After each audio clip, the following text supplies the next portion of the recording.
nemera yuko iyo zitari imbaraga z'Umwami Yesu Kristo, iki gitabo cyangwa ikindi cyose cyerekeranye n'ubuzima nyuma y'urupfu kitari kwandikwa. Yesu wenyine niwe ufite urufunguzo rwa Gehinomu, kandi yishyuye ikiguzi cyo kutwinjiza mu ijuru. Nasanze kwandika iki gitabo ari ibintu birebire, bisaba kwiherera, bigatwara n'ibintu byinshi. Mu by'ukuri iki gitabo cyatwaye imyaka myinshi mbere y'uko gishyirwa ahabona. Amahishurirwa avuye ku Uwiteka yangezeho mu mwaka w'1976, kubishyira mu nyandiko bimfata amezi 8. Kwandika ibi byose byatwaye imyaka itari mike, kandi gushyira ibyanditswe byera bijyanye nabyo ku murongo uko bikurikirana byatwaye undi mwaka. Gusoza iki gitabo byafashe igihe cy'itumba cyose cyo mu mwaka w'1982 no mu mwaka w'1983, wongeyeho igihe cy'iminsi 40 Yesu yanjyanye muri Gehinomu. Ubu nibwo mbona yuko Umwami yanteguriraga kwandika iki gitabo ubwo nari nkiri umwana. Narose ibyerekeye Imana. Nyuma y'uko mvuka ubwa kabiri, nagiriye urukundo rukomeye batari bakizwa, kandi numvaga nshaka kubwira abantu ngo bakizwe. Nyuma y'aho Umwami ambonekeye mu mwaka w'1976, akambwira yuko natoranirijwe umurimo udasanzwe, yaravuze ati: "Mwana wanjye, nzakwigaragariza kugira ngo ukure abantu mu mwijima ubazane mu mucyo, kuko Umwami Imana yagutoranije agufitiye umugambi, kwandika no gushyira ahabona ibintu nzakwereka kandi nzakubwira. Ngiye kuguhishurira ukuri kwa Gehinomu, kugira ngo benshi bakizwe, benshi babashe kwihana inzira zabo mbi bagifite igihe.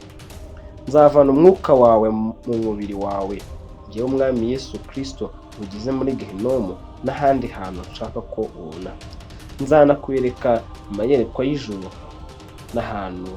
n'ahandi hantu, kandi nzaguha amahishurirwa menshi." Uyu ni Maria Catherine Baxter.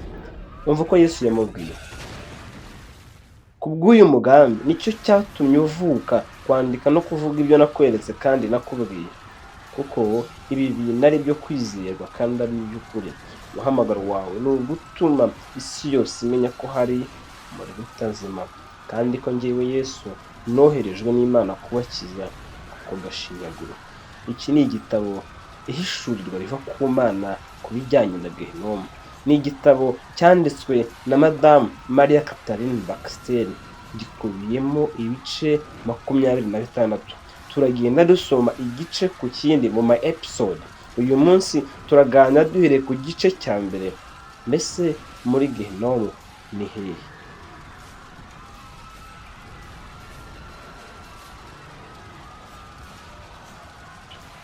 Ubwo nari mu rugo nsenga, nasuwe n'Umwami Yesu Kristo. Nari maze iminsi nsengeye mu mwuka, nuko uwo mwanya numva ukubaho kw'Imana nyako, imbaraga n'ubwiza byayo byuzuye inzu. Umucyo ubengerana wamuritse mu cyumba nasengeragamo, kandi numvise nuzuye ibyishimo byinshi. Imico imanuka izenguruka kandi ikongera ikizinga inyuranamo, byari ibintu bitangaje kubireba. Hanyuma ijwi ry'Umwami ritangira kumbwira riti: "Ndi Yesu Kristo, Umwami wawe, kandi ndifuza kuguhishurirwa ritegurira abera kugaruka kwanjye, guhindura benshi kubwo gukiranuka. Imbaraga z'umwijima ziriho koko, kandi imanza zanjye ni iz'ukuri koko. Mwana wanjye, nzakujyana muri Gehinomu koko, nkoresheje umwuka wanjye, kandi nzakwereka ibintu byinshi nifuza ko isi yose imenya. Nzakubonekera inshuro nyinshi, nzakura umwuka wawe mu mubiri wawe, nuko nkujyane Gehinomu. Ndashaka ko wandika igitabo uvuga amayerekwa n'ibintu byose ngiye kuguhishurira. Njye nawe tuzaca muri Gehinomu turi kumwe. Uzabyandike kugira ngo bizamenywe mu gihe kizaza, ibyariho, ibiriho n'ibizabaho. Amagambo yanjye ni ay'ukuri, ni ayo kwizerwa, kandi ni ayo kwiringirwa. Ndi uwo ndi we, kandi nta wundi imbere yanjye." Natereye hejuru ni: "Mwami mukundwa, urashaka ko nkora iki?" Numvise umutima wanjye wose ushaka gutakambira Yesu, ushima kandi hafi. Mbisobanuye neza kurushaho, ni uko navuga ko urukundo rwinshi rwansatiriye. Rwari urukundo rwuzuye ubwiza, amahoro, ibyishimo, urukundo rukomeye ntigeze mbona ukuboko kwanjye kose. Amashimwe y'Imana atangira kumvamo. Uwo mwanya numva nifuza kumuha ubugingo bwanjye bwose kugira ngo ankoreshe gufasha gukiza abantu ibyaha byabo. Mwuka Wera yamenyesheje neza ntashidikanya ko ari Yesu Kristo umwana w'Imana wari kumwe nanjye mu cyumba. Nta magambo nabona yo gusobanura ukubaho kwe nk'Imana, ariko nzi neza ntashidikanya ko yari umwami Yesu. Yesu aravuga ati, dore mwana wanjye, ngiye kukujyana muri Gehinomu nkoresheje umwuka wanjye kugira ngo uzandike ibyaho abantu bazamenye ukuri kwabyo. Kuri kumenyesha abatuye isi bose ko Gehinomu iriho koko, kandi kugira ngo abayobye bavanwe mu mwijima binjire mu mucyo w'ubuntu bwiza bwa Yesu Kristo. Uwo mwanya umwuka wanjye ukurwa mu mubiri wanjye, njyana na Yesu tuva mu cyumba tujya mu kirere. Ibyariho biba byose nari mbizi. Nabonye umugabo wanjye n'abana baryamye mu rugo rwacu hasi, nk'aho nari napfuye. Umubiri wanjye ugasigara ku gitanda, noneho umwuka ukajyana na Yesu hejuru, uciye hejuru y'inzu. Byasaga nk'aho igisenge cyose cyavanyweho, maze nkashobora kubona abo mu muryango wanjye mu buriri bwabo. Numva Yesu ankozeho ati, witinya, ntacyo bari bube.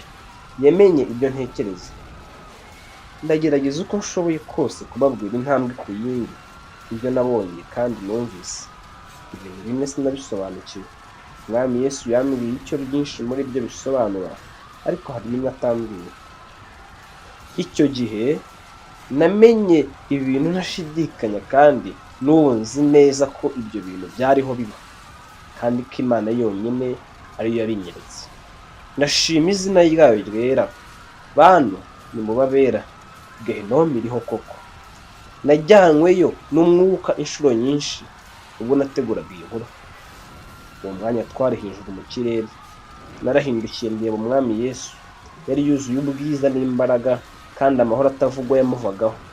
Nuko amfata ikiganza arambwira ati, ndagukunda, witinya, kuko ndi kumwe nawe. Arangije kumbwira atyo, dutangira kurushaho kuzamuka tujya mu kirere. Ubwo nashoboraga kubona munsi hasi ku butaka utuntu tureture dufunganye twasaga nk'imibirikira twari tunyanyagiwe ahantu henshi. Twarazengurukaga tukagera ahantu hagati tukongera tugatangira. Utu tuntu twarazamukaga tukagera hejuru kure y'ubutaka, dusa nk'ikintu cy'igihanda cyanduye kandi kinyerera, kigenda kidahagarara, gikomeza kugenda kidatuza, gisa n'ikintu cy'igihanda. Byazamukaga biva ahantu hose ku isi. Mbaza umwami Yesu nti, ibi ni ibiki? Twegereye kimwe muri byo. Umwami Yesu arambwira ati, aya ni amarembo ajya muri Gehinomu. Tuzajya muri Gehinomu duciye muri rimwe muri yo. Uwo mwanya twinjiye muri umwe muri ayo mabirikira imbere. Byasaga nko kwinjira mu kayira gaca mu misozi hagati gafunganye. Karazengurukaga kakongera kakazenguruka nk'aho ari umupfundikizo. Umwijima mwinshi waratumanukiye, kandi waje n'umunuko mubi cyane ku buryo byambujije guhumeka. Mu mpande z'ako kayira gafunganye hari ibiremwa bizima bishimangiye mu bikuta by'ako kayira. Ibara ryabyo ryari ikijuju cyijimye. Ibyo biremwa byaranyeganyeze biradutakira ubwo twacagaho. Namenye ntawe umbwiye ko byari bibi. Ibyo biremwa byaranyeganyegaga kandi bigifatiye kuri za nkuta. Umunuko mubi cyane wabivagaho. Bitubonye bidusakurizaho n'ijwi ribi rirenga. Numva imbaraga mbi zitagaragara zirimo kugendagendamo imbere muri twa tuyira dufunganye duca mu misozi. Rimwe na rimwe mu mwijima nashoboraga kubona ayo mashusho. Igihu cyanduye cyari gitwikiriye menshi muri yo. Ndabaza nti, mwami, ibi ni ibiki? Ubwo nabaga nkomeje cyane ikiganza cya Yesu. Yaranshubije ati, iyi ni imyuka mibi yiteguye ko Satani atanga itegeko gusa, hanyuma ikagenda yihuta ijya mu isi. ubwo twamanukaga muri ako kayira gaciye hagati y'umusozi, ayo mashusho mabi yaduhamagaraga agerageza kudukoraho, ariko ntabishobore kubera imbaraga za Yesu. Umuyaga waho wari uhumanye kandi wuzuye umwanda. Kubaho kwa Yesu konyine niko kwatumaga ntavuza induru kubw'ibibi biteye ubwoba bwinshi. Nashoboraga kumenya ibyari bingose. Narumvaga, nkanukirwa, nkareba, nkakorakora ndetse nkumvisha n'ururimi. Byari birushijeho kuruta uko nsanzwe numva. Umunuko n'umwanda mwinshi byari bigiye kundwaza. Gutaka no kuboroga cyane byuzuye ikirere ubwo twari hafi kugeraho ku kayira gafunganye gaca mu musozi. Imiborogo y'agahinda imena amatwi yaje idusanga iva muri ako kayira kijimye gafunganye gaca hagati y'umusozi. Yari imiborogo y'uburyo bwose yuzuye ikirere. Numvise ubwoba, urupfu n'ibyaha bizengurutse impande zose. Umunuko mubi ntigera numva wuzuye ikirere.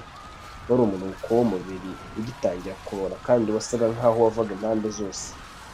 Nari ntarigera numva ibibi bingana bityo. Kandi ugutaka k'ubwihebe burenze urugero gutyo. Ntibyatinze naje kumenya ko iyo yari imiborogo y'abapfuye, kandi ko Gehinomu yuzuye amarira n'amaganya yabo. Numvise umuyaga mubi unkubise, numva n'izindi mbaraga imbere yacu zikurura. Imiki imeze nk'imirabyo yarakaga ikongera ikazima, nk'iyo muri disco mu tubyiniro. Iyo micyo yaramurikaga muri wa mwijima mwinshi w'icuraburindi.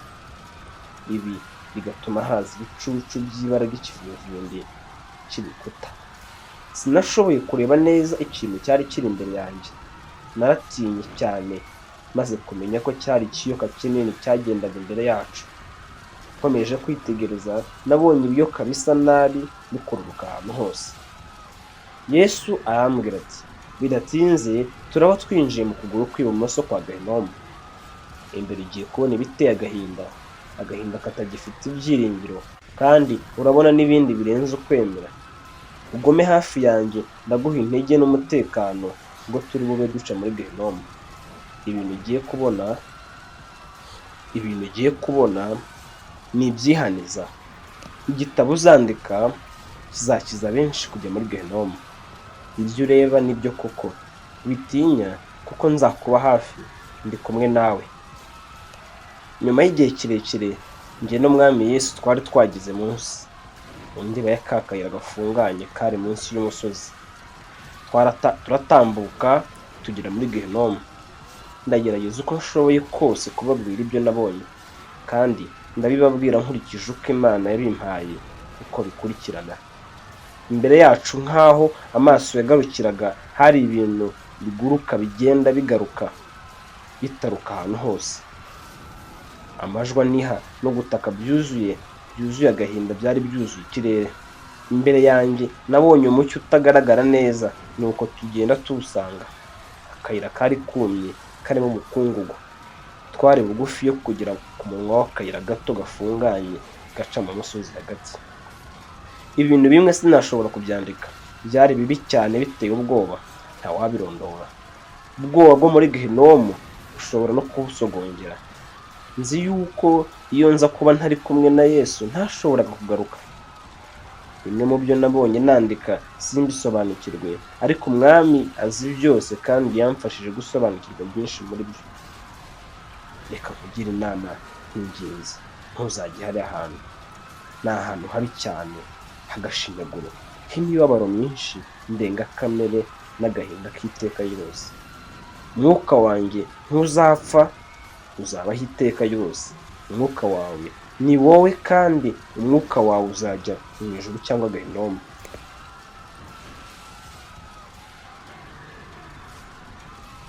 Muri bamwe muri mwe mutekereza ko Gehinomu iri hano ku isi. Nibyo, iri hagati y'isi mu kuzimu, kandi harimo imyuka y'abantu itotezwa amanywa n'ijoro. Nta birori biba muri Gehinomu, nta rukundo, nta mpuhwe, nta kuruhuka. Ni ahantu h'umubabaro urenze ukwemera kwawe. Iki cyari igice cya mbere cya Gehinomu. Mu gice cya kabiri tuzarebera hamwe ukuguru kw'ibumoso kwa Gehinomu. ese wari uzi ko gahinomu iteye nk'umubiri? Mu gice cya kabiri tuzahera ku kuguru kw'ibumoso, dukurikizeho ukuguru kw'iburyo, tuzagera mu gihimba, tugere ku nda, tugere ku mutima, tuzagera ku bice byose biranga gahinomu. Ntucikwe, uyu ni umurunga w'ukuri. Ndakwinginze inshuti yanjye, ukuri kuzabatura abantu. Ihangane ufate amasegonda make, byibuze umenyeshe inshuti zawe 5 iby'iyi nkuru nziza, iby'ubu butumwa butazwi na benshi, maze ukande subscribe.